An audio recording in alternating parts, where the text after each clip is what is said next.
Williams, Marketing Manager at Beetroot and co-founder and brand artist and operations at the Nucleus. Monique has worked at Atlantic Records, Live Nation, and she has also journeyed in the film industry working at Lucasfilm. Amazing track record in entertainment. Monique is joining us all the way from Los Angeles. Thank you so much, Monique. How are you doing today? Hi guys, I'm doing great. How are you? Good, thank you so much. Just quickly before we start, I'd like to remind the audience that you can submit your questions in the chat box, and at the end we will select a few. Monique, the floor is yours. Please begin.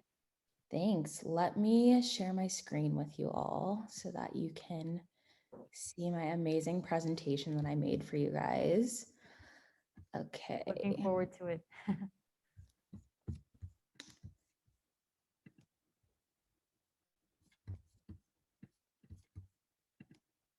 Okay, can everyone see that? Yes, we can. Awesome.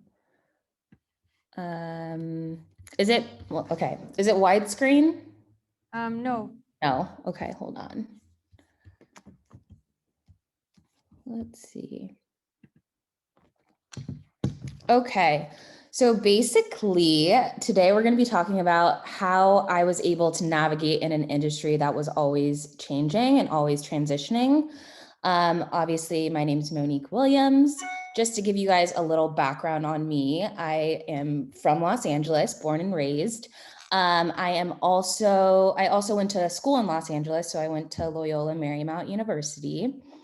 And a couple of my internships that when I first started in the industry was at Clear Channel and then at Atlantic Records.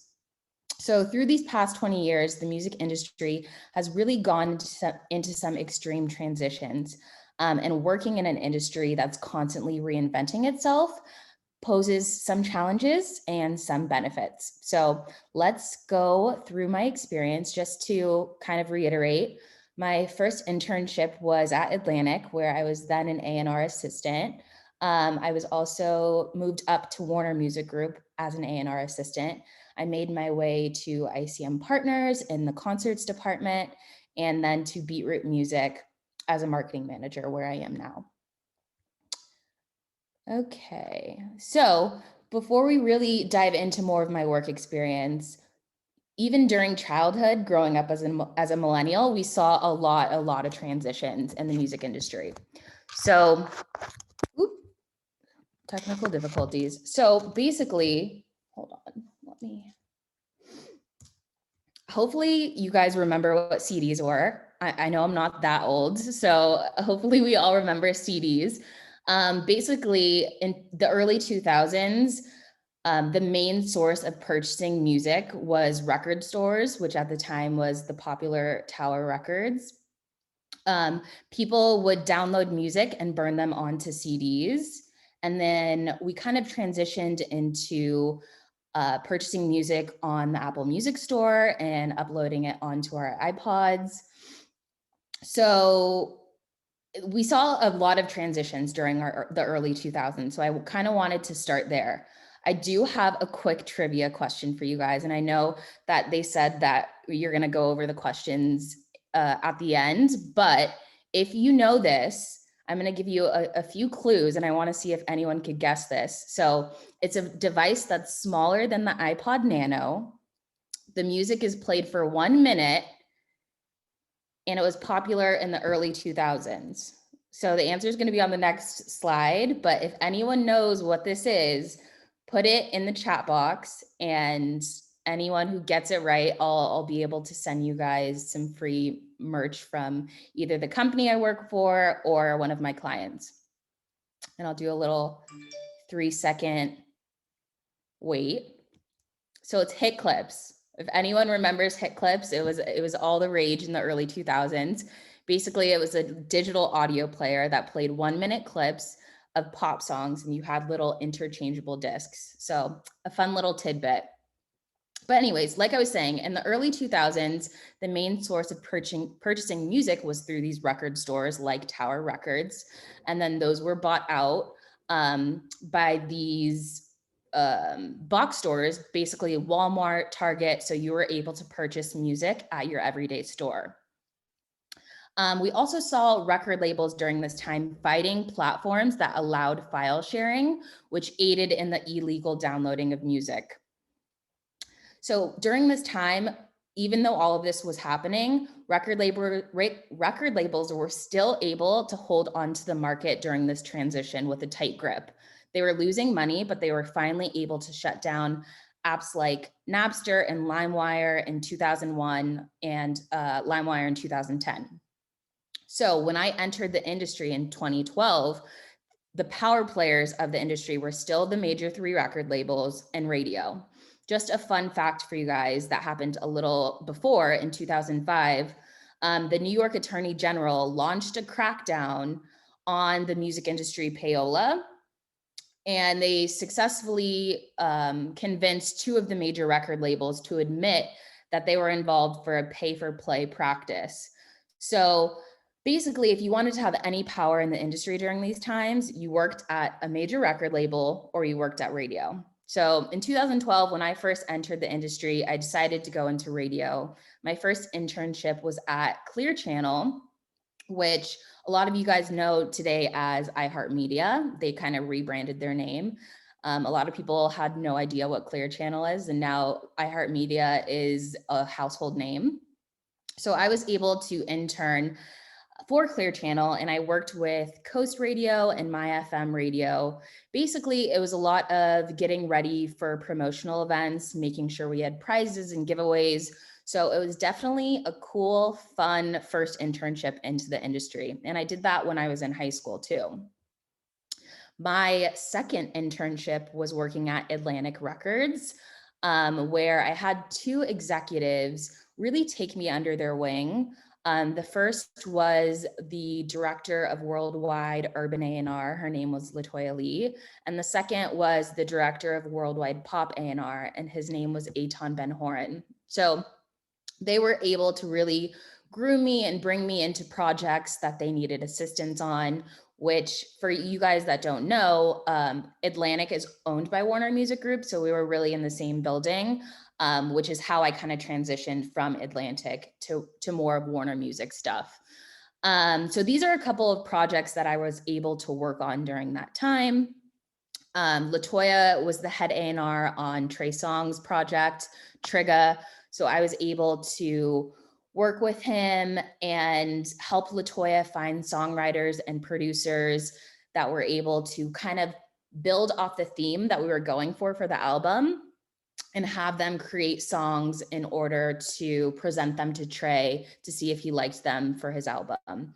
Latoya was also the head A&R on a bunch of movie projects. For example, we have the Fast and the Furious franchise here on my right. So basically that monumental song, See You Again, where the Paul Walker montage is playing, we were able to really craft that and make it a tear-jerking moment for the audience. So I was able to witness that. And with Eitan, he worked on clients like Jason Derulo and Flo Rida, amongst various different names. So I was kind of able to see those chart-topping hits being created. It was amazing, to say the least. Aside from those, working in the studio at Atlantic, we were able to help out the A&Rs, find new music, be in the studio, and just interact with the artists on the day-to-day. So during this time that I was working at a label, there was a bunch of different music milestones in the industry that really turned everything on its head. So in July 2011, Spotify launched in the US. Google launched Google Play Music. In 2014, Spotify reached 10 million subscribers. Amazon launched Prime Music. In 2015, Tidal launched. Apple Music launched. YouTube Music launched. And in 2016, Apple reached 10 million subscribers and Tidal reached 3 million subscribers. So a lot of different really interesting things going on here during this time. And what it solidified is that the streaming business was here and that it wasn't going anywhere, but it also kind of made people afraid that the end of record labels was near because of all of these new streaming companies.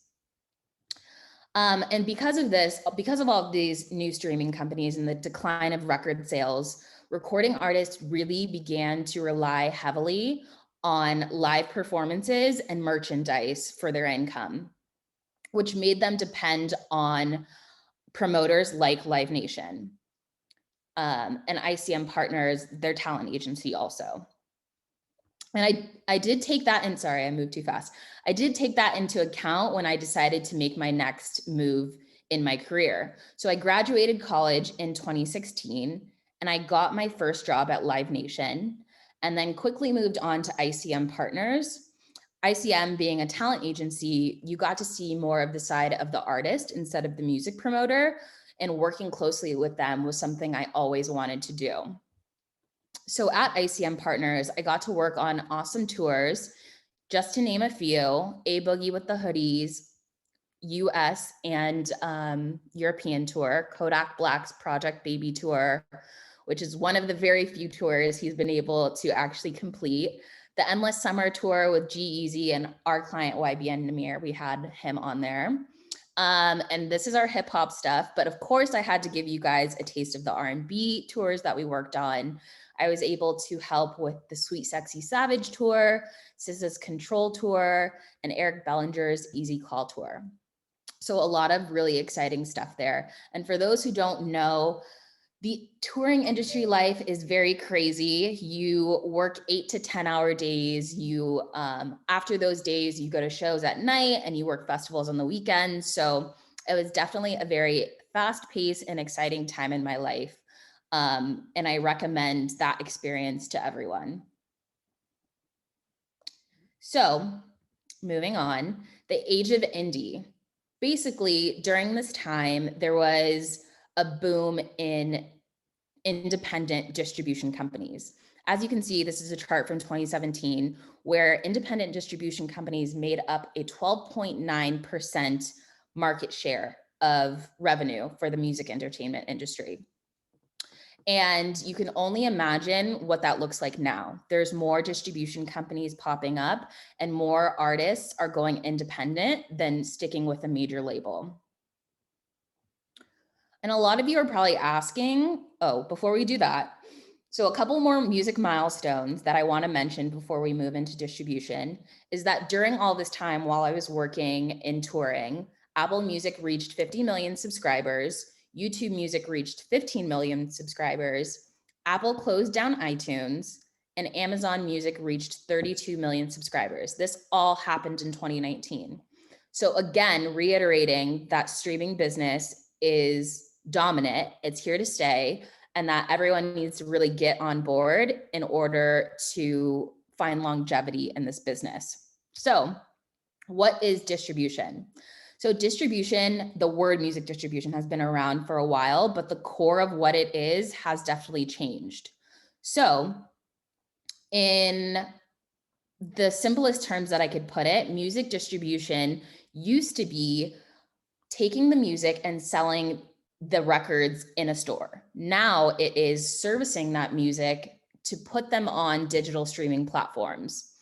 So basically it is a company that services the music to platforms like Apple, Spotify, Tidal, SoundCloud, TikTok, Instagram, and a lot more. Music distribution companies also collect royalties to give back to the rights owners. So that's basically, in a nutshell, what music distribution is. And due to all of this change, in 2020, I made the transition to join the music distribution company, to join a music distribution company called Beatroot Music. So Beatroot is an awesome music distribution company based in Memphis in the South. It's also the only Black-owned distribution company in the United States. So my job at Beatroot is a marketing manager. Basically, I secure playlists for all of our clients across the DSPs, and I also look for ways to expand their revenue growth through other channels, whether it's expanding their audience through these platforms or bringing them other marketing opportunities as well. So just to get into a little bit of the playlist pitching, a lot of people think that playlist pitching is either someone likes it and playlists it, or you know somebody that knows somebody. To be honest, DSPs are all very different. And your first step towards really understanding and being able to be playlisted is knowing which DSP you're trying to target and how to get on there. So for example, Apple and Tidal are very editorial based, which means that their editors really choose music that they like and they curate themselves. Spotify is very data driven. So a lot of the times when people have hard times getting on these playlists, it's because their data does not provide the adequate numbers to get on certain playlists. Unlike Apple, where they really support up and coming artists, and it's not so much about the data and the streams as much as it is about if the editor believes in the artist and wants to push them forward. Amazon is a mixture of both data and editorial driven playlisting. So it's really important to know which DSP you're going after and how to really target them the best way possible.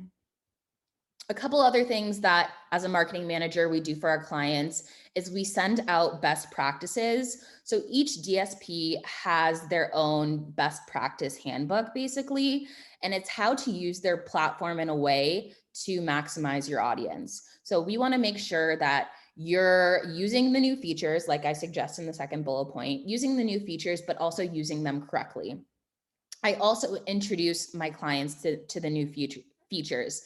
To the left, or to the right, you can see that we used the new Spotify Marquee program to re-engage fans for Lyrica Anderson's album release, and we got featured in Spotify's blog. So that was a brand new feature when we used it in August.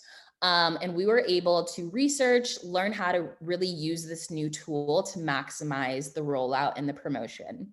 So I'm constantly searching and researching all of these new features across DSPs to give and really have our clients access them in the correct way. I also help our clients in their marketing strategy and in their ideation whenever they need. And I also help them with campaign pitching, which is very different than playlist pitching.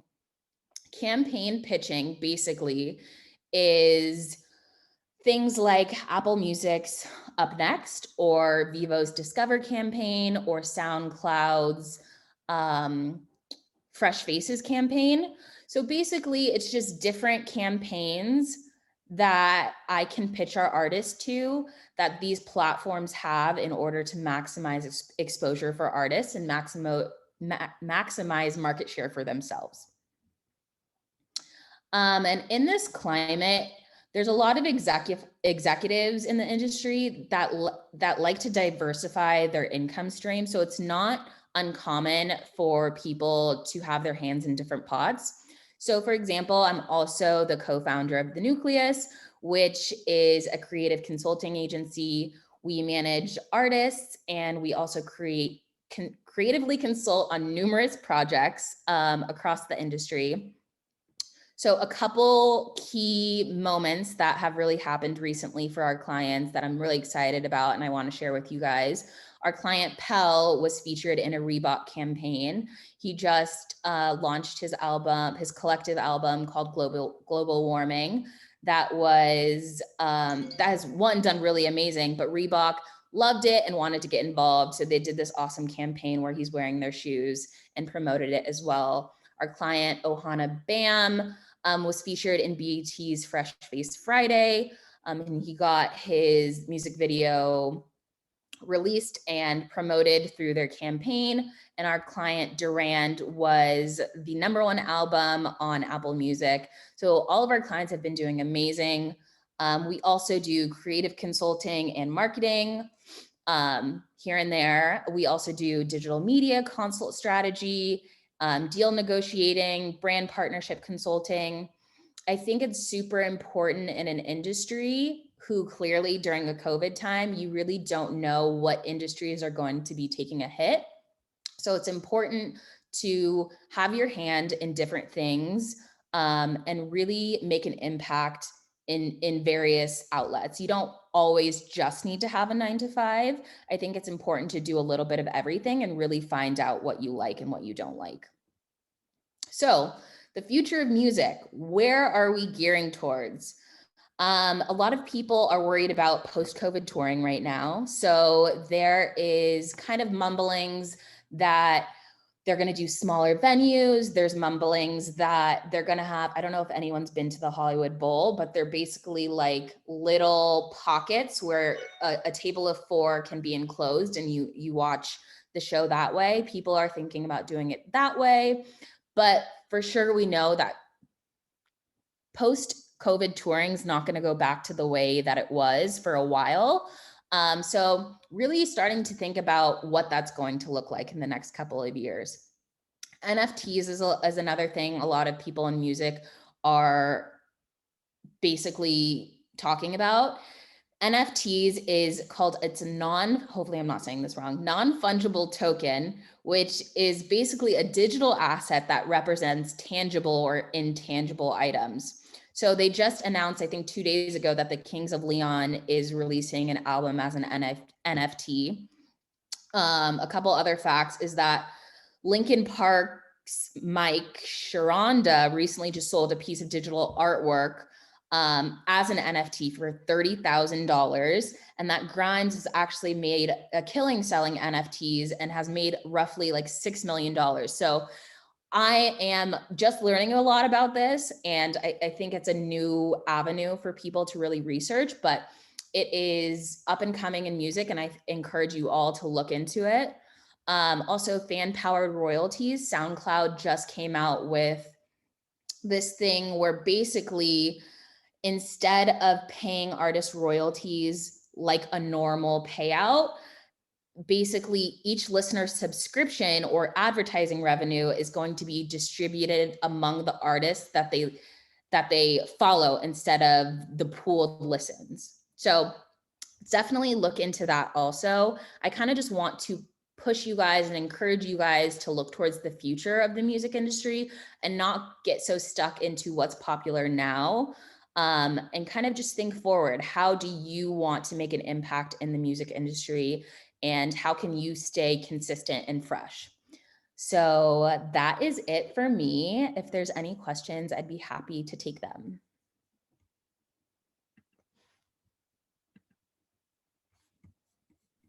Completely agree with Selena's comment. She said, this is so helpful. Thank you for touching on many areas of the music industry. We covered promotion, album creation, playlist pitching, campaign pitching. List goes on. Amazing. Thank you so much, Monique. Thank you. Before getting to the audience, Uh-oh, it's hard to hear you. I have one question. So you have experience in the film industry, in the music industry, and in the intersection. Yeah. Where do you think the intersection of these industries is headed? What do you see for it in the next 5 years? I mean, my background is in marketing, and I think with that, you can kind of, which is why I went to film for a second, you can kind of take that wherever. Things are always going to need to be marketed, whether it's artists, whether it's platforms. So it's really finding something that you are strong in and solid in and knowing how to apply that in an ever-changing industry. So in the future, if distribution decides to die out, artists are always going to need help marketing their projects. There's something you could always market in terms of music, and I don't think that is ever going to change, really. Mm-hmm. Yeah, absolutely. I do want to touch on the Nucleus. So you are the co-founder of the Nucleus, and I believe you've carried out this project while you were working at Lucasfilm and also now while you're at Beetroot. Yes. How do you manage entrepreneurship and a full-time job as marketing manager? So the awesome thing about my company now, I was very honest about the fact that I had another side venture, and I think they appreciated that. And they knew that I was bringing in resources from that job as well.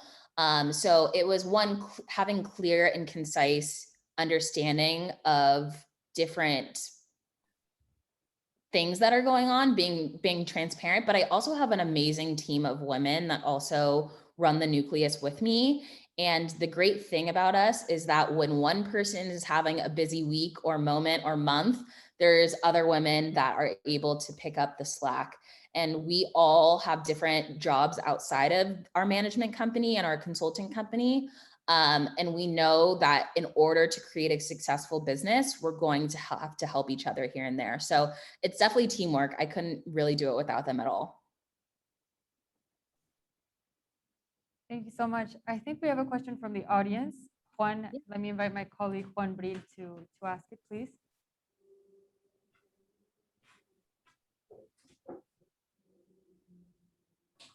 Yes, thank you very much. We have a question from the audience that they want to know, how did you know it was the right moment to start your own agency? As you've been saying right now, it has been, well, the combination between your work and Nucleus. There's never going to be a right time, honestly. You're always going to feel like you don't know enough or you can still learn more. And the honest truth about it is that you just need to start and put one foot in front of the other, and you're going to learn along the way. And you're going to learn with your clients. I have clients to this day where I have to be honest and be like, I don't really know much about this, but we'll learn together. And it's so much more rewarding when you are Ohana Bam. I met him when I was an intern. So we've grown to this place where I'm now his manager, and he's allowed me to learn with him and really grow with him. So there's never a right time to start anything. You should just start. There's never a right time. And also you found something that's complementary, right? So correct. Yeah. Themselves. Amazing. Monique, thank you so much. I believe this concludes our closing talk. Thank you for closing day 2 of our conference. And thank you for joining all the way from Los Angeles. Awesome. Thanks, guys. Bye. Bye, Monique. Thank you so much.